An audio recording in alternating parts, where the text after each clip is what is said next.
Okay, so this is going to be maybe a short video. I'm going to cover the trigrams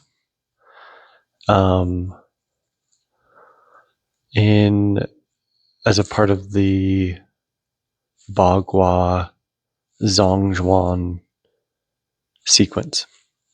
And so within this sequence, there are 8 movements, and I haven't seen any reference material that talks about the 8 movements being linked to the 8 trigrams, but I think once you see it, it'll just be automatic, like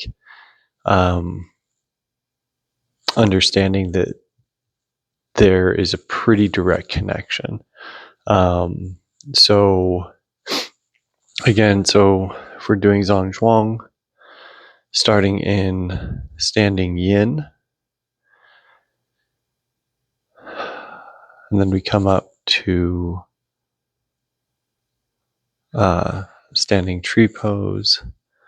Then we have above, below, hands facing, above, heaven, down, wrists flexed, and holding the vessel, and then back to yin. And so what I want to create reference to with the Bagua is that we have yin, then we have yang, and then we have fire, water, mountain, lake, thunder, wind. And so with each hexagram, you have 2 trigrams, and so you could have thunder, water, thunder, underwater, or thunder, under heaven, or mountain, under heaven. And so this is the creation of a hexagram. So lake, underwater, fire, underwater, water, under fire. And so this would be 63, 64 is fire under water or water under fire. I always forget which, but between the two, it's basically an oscillation between the two.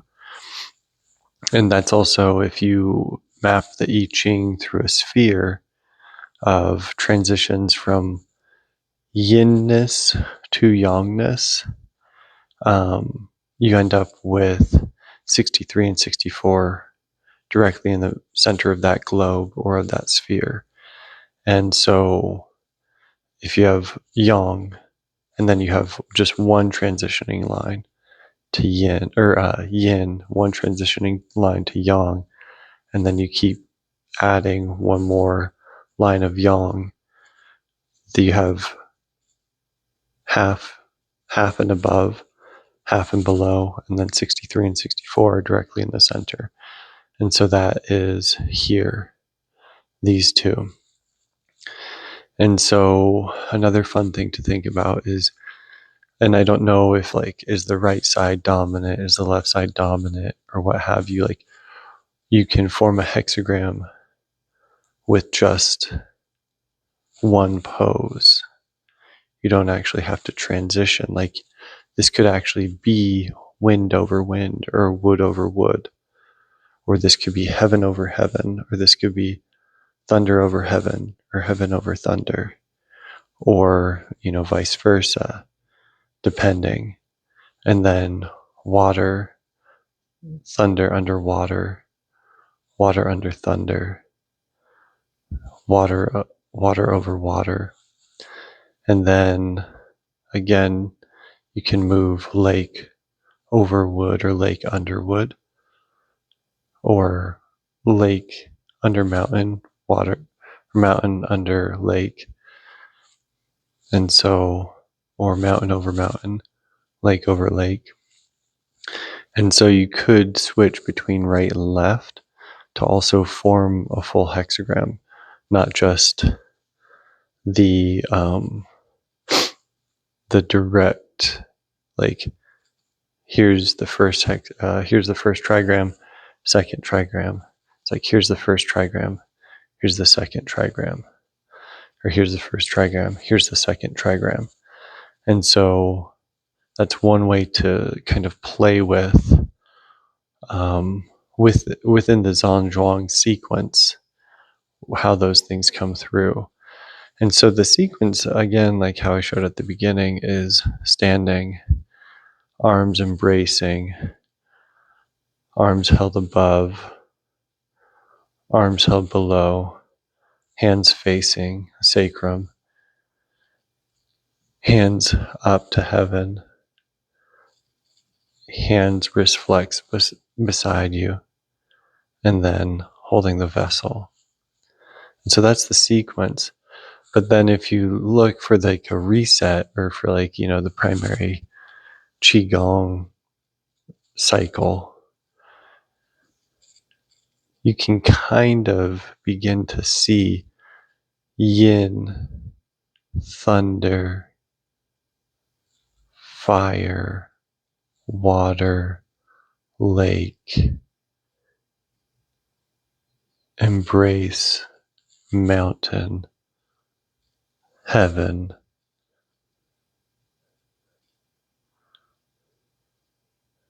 earth, or earth, heaven, mountain, embrace, or wind, lake, water, fire, thunder, earth. And so that's all of the trigrams in a single movement. Well, yeah.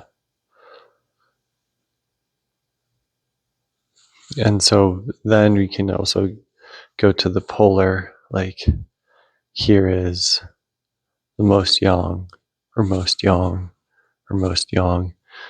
So there might even be 4 yang poses, but beginning to construct the trigrams with just the yin and yang. And this is my favorite, is fire and water, where you're standing yin, yang, yin. And so you have a pause, engagement, pause is water. And so you have activity within the stillness, that is water. And then for fire, it's engagement, pause, engagement. And so that's fire. So within all the activity of fire, all that movement of fire, is stillness.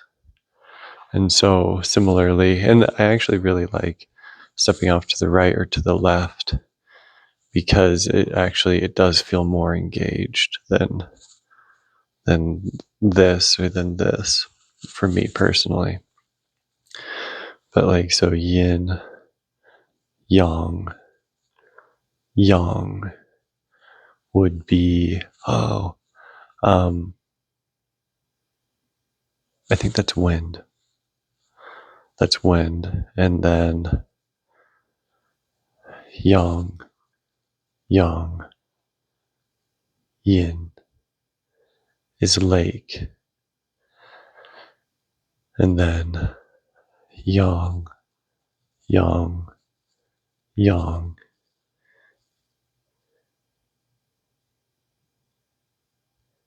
is heaven. Then yin.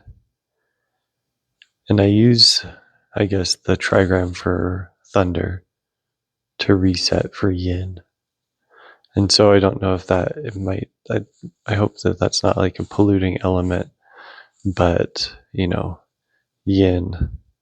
And you can just be like, in your mind, just be like yin, yin, yin, to count the measures for the lines. But yin, yin, or maybe not even full thunder, just a flick of the wrist. Yin, yin, yin. And so then yang, yang, yang. That is either hexagram 11 or 12. And then you can have yang, yang, yang, yin, yin, yin. And you can kind of see that, like for 11 and 12, stagnation and, what is it? Idealism. There's many different like keywords for each hexagram. But I was speaking with a friend and I was thinking, it's like the 11 and 12, or when you have heaven over earth or earth over heaven, that it's like 3 steps forward and then 3 steps back. But that's not exactly correct. It's 3 steps forward and then 3 pauses, or 3 pauses and then 3 steps forward. And so it's a really balanced way, I feel. Again, if we're working with the energy, it's a really balanced way to go from heaven, or from earth to heaven, earth to heaven, heaven to earth, heaven to earth. And those 2 hexagrams, I think, are referred to as the Thai hexagrams. So they are the balanced hexagrams. You can kind of see how, as an inversion of each other, 11 and 12, they're a polarity and an inversion, that it can create this very dynamic flow. Because you can also kind of place hexagrams inside of each other. And so if you collapsed, so it's, earth and heaven, 3 yin and 3 yang, and then you collapse those back into a single line, and then you put them over each other. You end up with hexagram 64 or hexagram 63 or something. I should really just have a reference directly in front of me just so I can be accurate about it. But you end up with fire over water if you repeat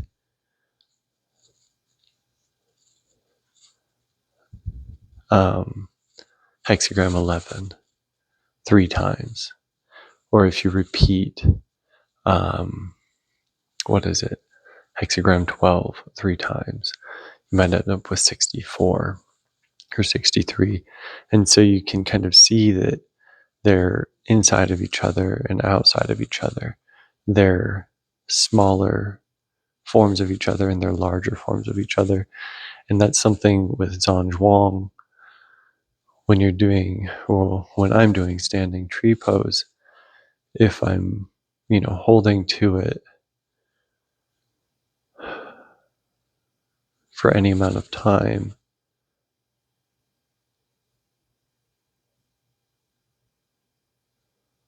I'll oftentimes get this sense that my head is just continually moving up, and my base is continually moving down, and then I'm continually expanding and continually moving inward. And so rather than contracted, decontracted, or expanding or contracting, or, even because it's so funny because it's like emptiness and going inward and all these things, and fullness and expanding those are words to describe something that's happening on a cognitive level, something that's happening with our sense perception. And they're really good words, but then we can then have them attached and associated to certain experiences. And so then contraction, which is essential to life, going inward, minimizing, going small, going large, essential to life, becomes a bad thing because how we've experienced being small psychologically or in our belief systems has been very damaging or very unkind or very unsettling or very, hurtful or these kinds of things. And so then we don't have a correction for that. We might have coping, or we may have a correction, but it's an incomplete resolution, or in a complete resolution, it only doubles the problem because it becomes a projected state. And so that's again why I like going into the incremental, like rather than just doing like this is the trigram that is yin, yang, yang. That's why I like going into yin, yang, yang, because I get to feel also not just the element, but I get to feel that the element is made of a pause and then action, or engagement. And again, these terms, don't get too attached to the terms, because this too is action.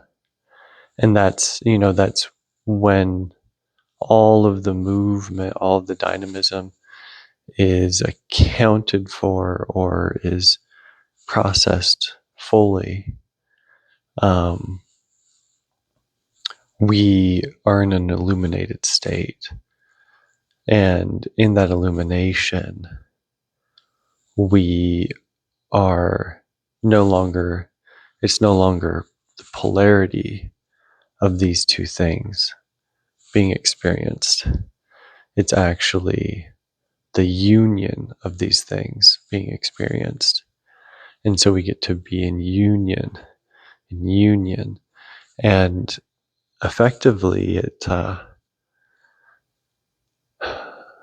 as some of what I've experienced is one does not need to destroy anything to have transformation. We can look at things as destructive, but that there is not harm involved. And if there is harm that happens, even if it's something where it's like, well, in this instance, this person did not intend to cause harm, but there was harm. Simply saying, well, I did not intend to harm, is not sufficient to address what happened. And oftentimes that's where guardedness or defensiveness will come over. It's like, oh, well, if there's harm, then remediation is essential. But if we're in this mindset, in a belief, or in aspects of our nervous system, again, this is our nervous system doing the talking. And, oh, I see that this, though intended in a certain light, led to something that was experienced as harm.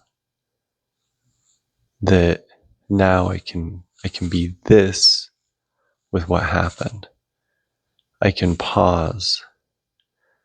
And and then you can get the nervous system, the psychology back involved. And it's like, well, I'm going to pause in order to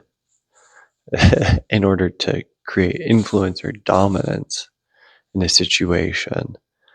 And that pausing, or that forcing a pause on someone, or that, all of these different things, can kind of keeping us small and keep us keeping others small or making ourselves big, so that this other person is experiencing themselves as small compared to us. And so one aspect, again, if we're creating full hexagrams just through the binary, you can end up with where you have yin or yin, yin, yang, yang, yin, yin. And I forget what that one is. That's attention in great detail. I think that's 62. And then you can have yang, yang, yin, yin, yang, yang. And that's 61. Inner truth. And so again, just like I was mentioning with 11 and 12, that you can kind of stack those together. You can collapse those down into like a single yin and a single yang, or a single yang and a single yin. With 61 and 62, you can't collapse it down into a single line, but because it's 2 yin, 2 yang, 2 yin, what you end up with is, if you collapse that down, you end up with fire. And then 2 yin, 2 yang, 2 yin, collapse that down and you end up with water. Again, fire and water, right? They keep showing up. And so those collapse down into those trigrams. And so you can kind of see like insight if we're looking at, and again, if I need to have just a screen up that I can just pull these up so I can be absolutely accurate with it.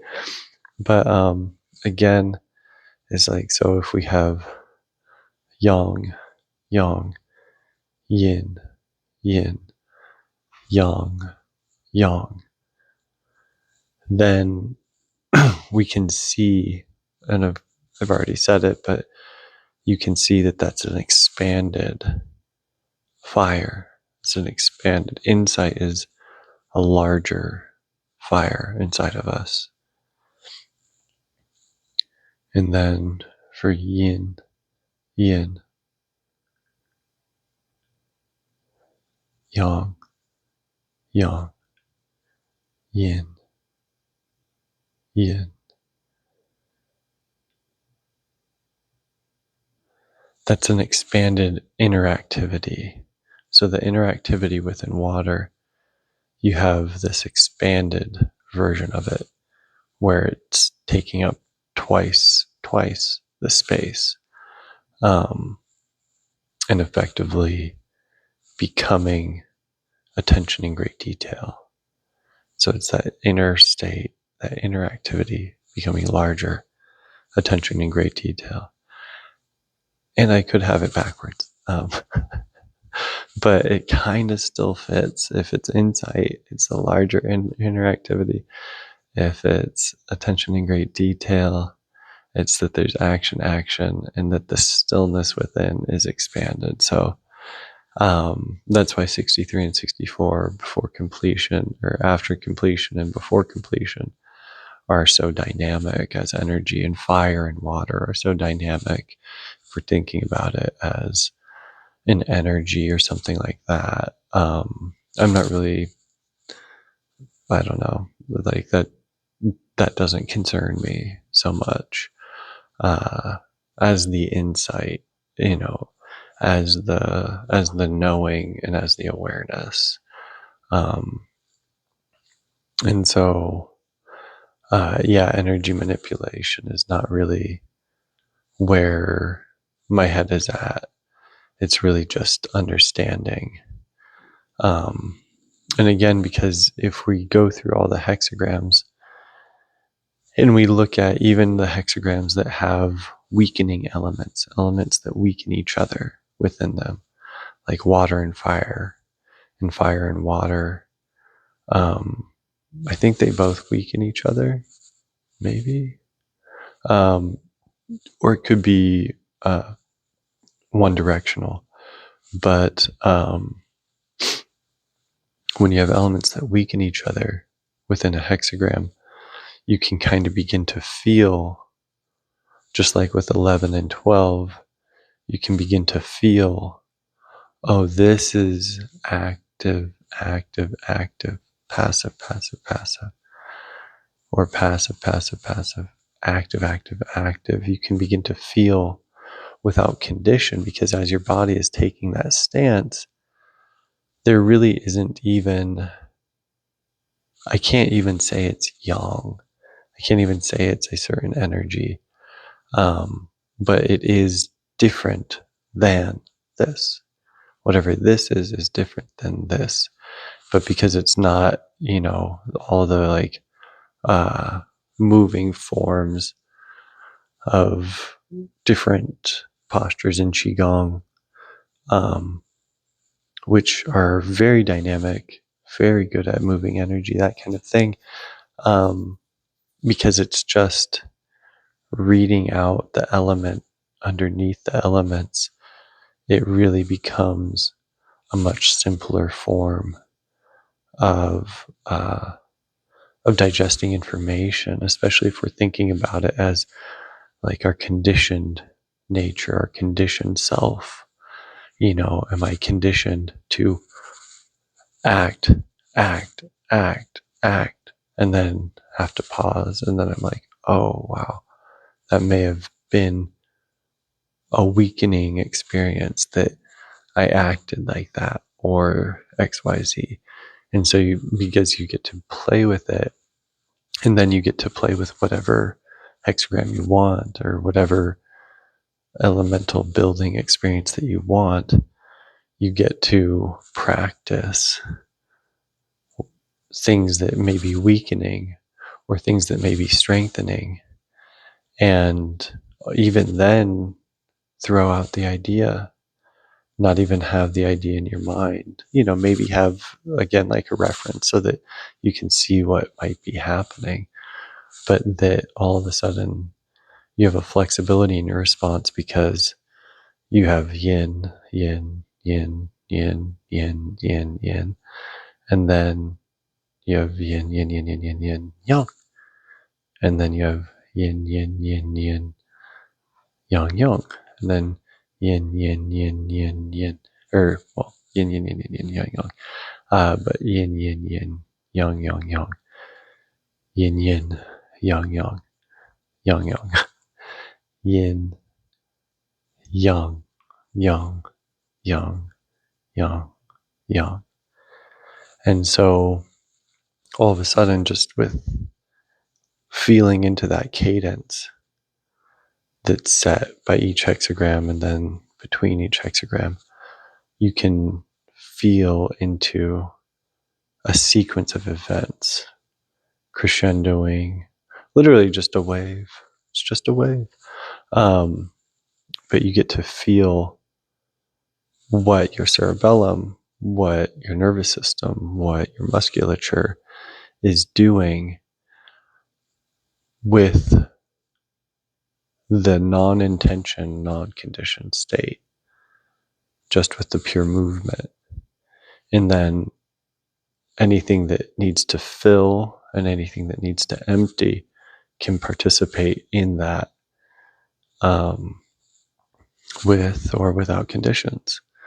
And so that's kind of where I'm at. I mean, it's only been a week since I had kind of like this impulse for exploration and innovation with this. And I'm sure that there's a lot of other things that might come up, but that's just kind of where I'm at insofar as like what I've developed. I mean, literally as I'm doing this, it's like the second or third time that I'm doing it. And, it definitely, for me, it's like made it to where I'm like seeing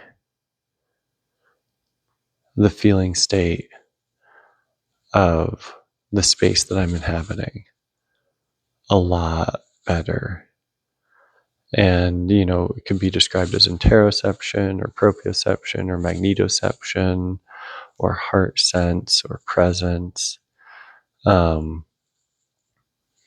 And, many traditions face these things in different ways. But it's kind of nice to have a guide that, like, especially with like the I Ching, where it's so simple that it's almost not even a language, but you still get to deal with maybe the same tensions as what might arise in a language. And the resolutions or the non-resolutions. And then at the same point that it doesn't matter. But not because like all of it doesn't matter, but because things can become new in the movement and things can become new in the experience. And it doesn't have to follow the same rigidity of subject object relations through language. Again, like this has no word. This has no word. Like I can label it a thing and I can describe it and tell you the movement of it and as I'm showing you, but it has no word. We can, like a crane pose or this, or we can name things, but the experience is still there to be had as the experience. And also not to get rid of an experience. For me, I don't even know like about getting rid of the old or whatever, like all of those notions seem arbitrary. Because it's all continuous. Like illumination doesn't stop being illumination because there's more illumination. And so to fight against any of that seems superfluous. Another aspect, and this was a thought that came up, was,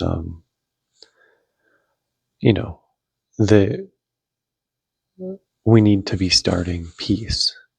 And I don't say that as an anti-war or anti-conflict message, but if we can start a conflict, we can also start peace.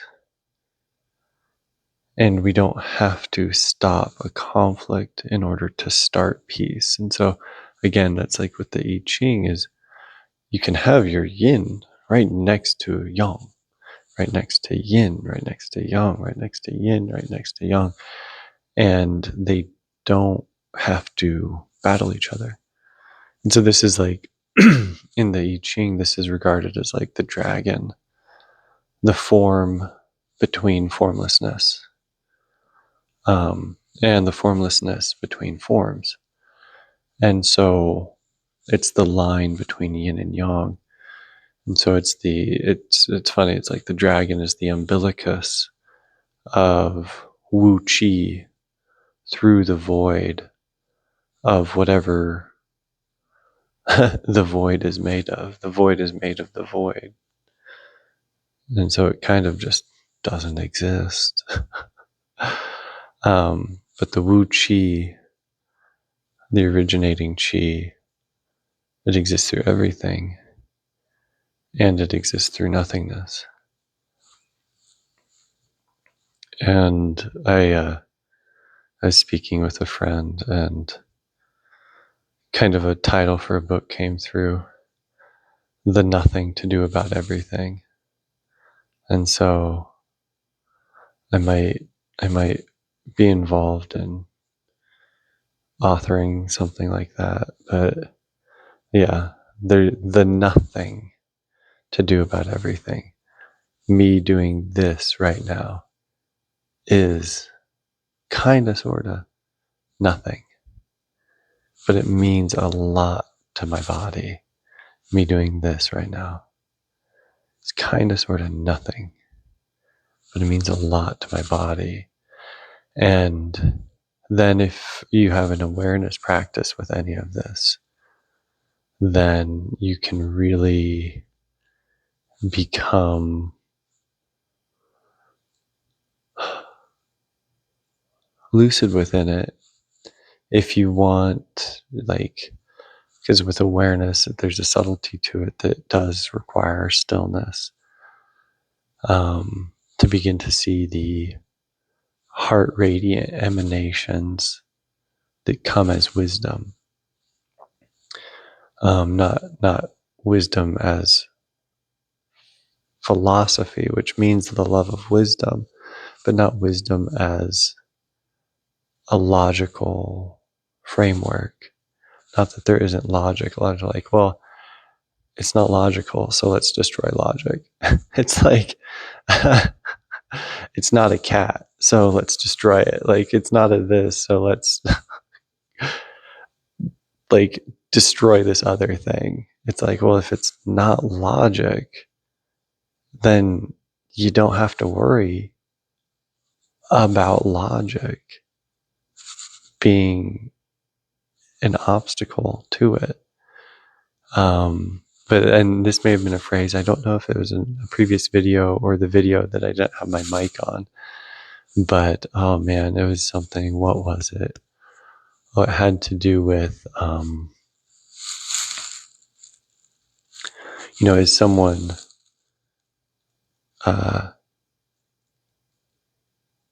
in trying to attain some sense of like nothingness, which could be the dissolution of realization, derealization, attachment, detachment, association, dissociation, personalization, depersonalization, in order to try and get to that thing that might be beyond it, above it, below it, through it, like whatever it is, that's not those things or no thing. There's so strong an impulse to destroy everything.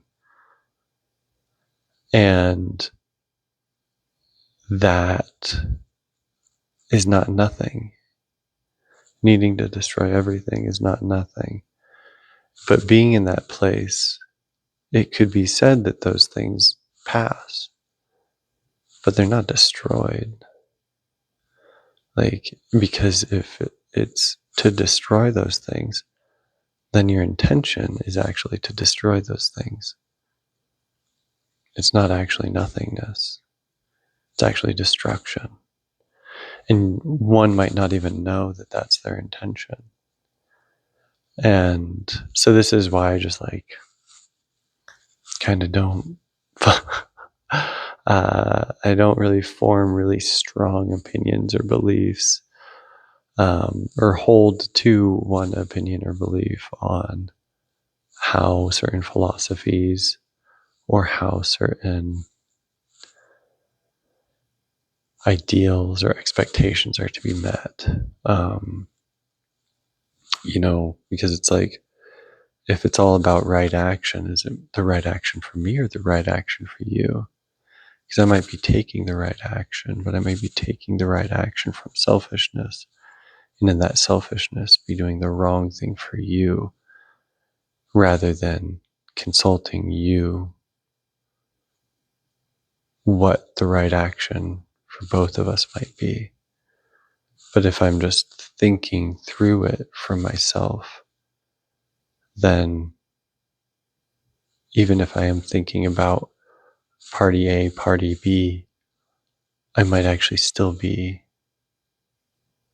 removing agency from party A, or removing agency from party B, which in that removal of agency, even if I really don't like their agency, even if in that removal of agency, that can be a very negative experience.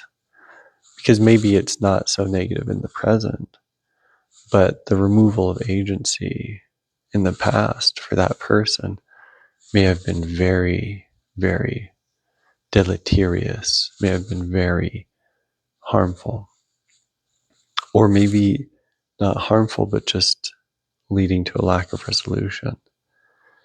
And so, again, right action is right action for whom? And for how many whom's is it the right action? And so that's kind of, I don't know, that's a playing with the thought, a playing with the thinking around that. If it's logical, if it's not, but the awareness is beyond ordinary. Well, it's super ordinary. Actually, yeah, it's extra ordinary. It is so ordinary to be in awareness, in witness, like the turning of the page into ourselves. What is, oh, here's this confusion. Oh, here's my response to the confusion. Well, how about I observe both of those things? And observe, oh man, I don't like that word. But how about I be in awareness of and present with both of those things?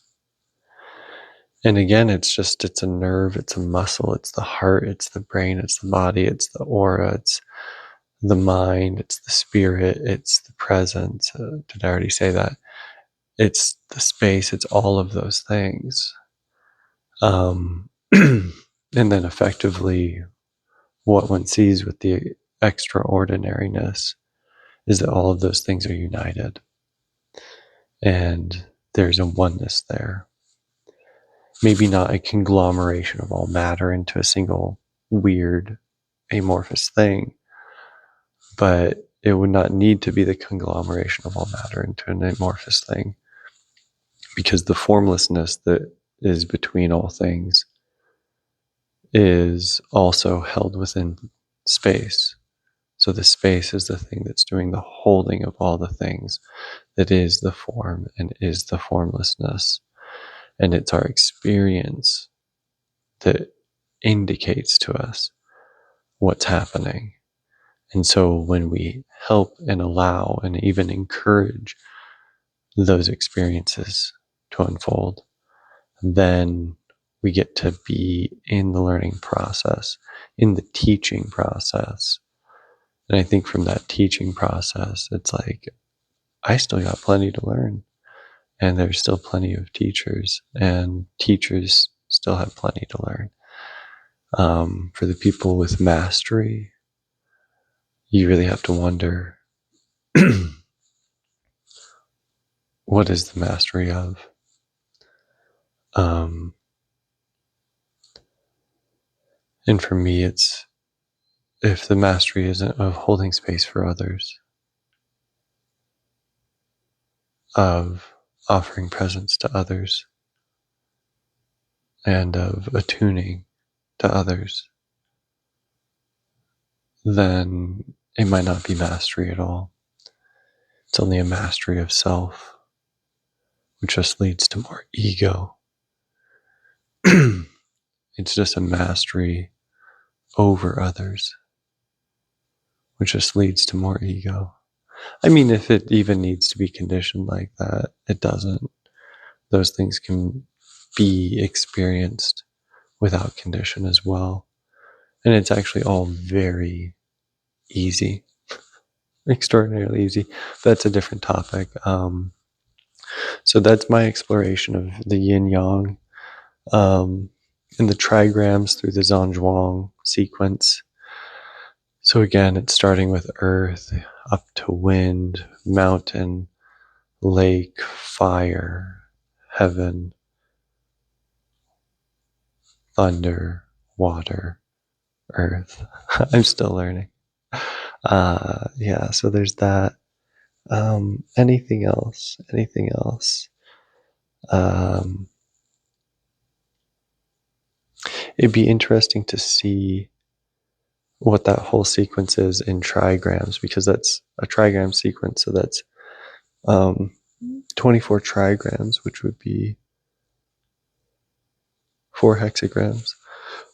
So it'd be interesting to see that sequence. I'm going to also, like, the next series of videos, if I am committed to it, are going to be different sequences. The most yang, most yang sequence, the seasonal sequence, like whatever that trigram sequence is that I just labeled, an inversion sequence, a king wen sequence, so not just going around the circle directly in order of how each hexagram is formed, but how 1 is force, 2 is reception. And so the numbering sequence of the king wen, a lot of the numbers they'll be directly next to each other, not because they're opposites, but because they're inversions of each other. And so I'll look into the king wen sequence where you have inversions all throughout the sequence. And then maybe like a weakening sequence or a strengthening sequence, or weakening, strengthening. What else? What other sequences could there be? I mean, there's plenty. Rather than an inversion going through and what are the reverses? So again, there's the polarity. So you can have inversion, you can have the opposite, and then you can have reversion. So what is the reverse of each hexagram? Then you could have the opposition, reversion of a hexagram. And it's like, this is all pretty, like, anyone that studied the I Ching is like thought about it. Definitely thought about it. So yeah, that's me for right now. And I hope something kind of popped out to you in terms of, like, if you are engaged in practice, or kind of just like looking into it and kind of seeing that this can help be a very practical embodiment. And I can't even make it overly complex. So it couldn't possibly be beyond you. You are a-okay fine to be able to do this perfectly, absolutely perfectly.